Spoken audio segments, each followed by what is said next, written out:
Сәлем достар, менің каналыма қош келдіңіздер. Сіздермен бүгін осындай ерекше салат рецептісімен бөліскім келіп отыр.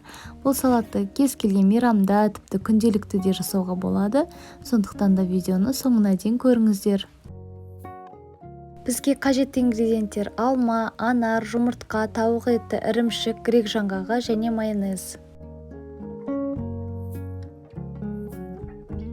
Ең алдымен піскен тауық етін видеодағыдай ұзыншақ етіп турап аламыз.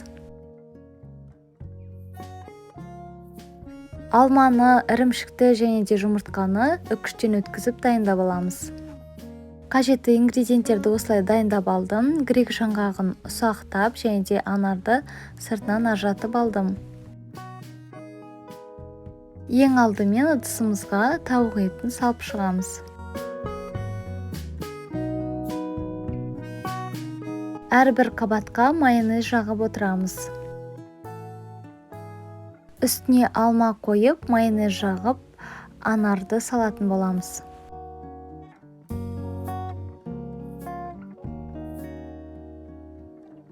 Жұмыртқа салып, тағы да майонез жағамыз.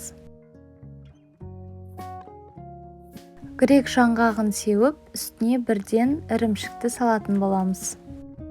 Қалауларыңыз бойынша анармен сәндесеңіздер болады. Осымен біздің салатымыз дайын болды. Міндетті түрде жасап көруге кеңес беремін. Барлықтарыңызға ұнайды деген сенімдемін. Сондай-ақ сіздермен алдағы уақытта әртүрлі рецепттермен бөлісетін боламын. Сондықтан да каналға тіркелуді ұмытпаңыздар.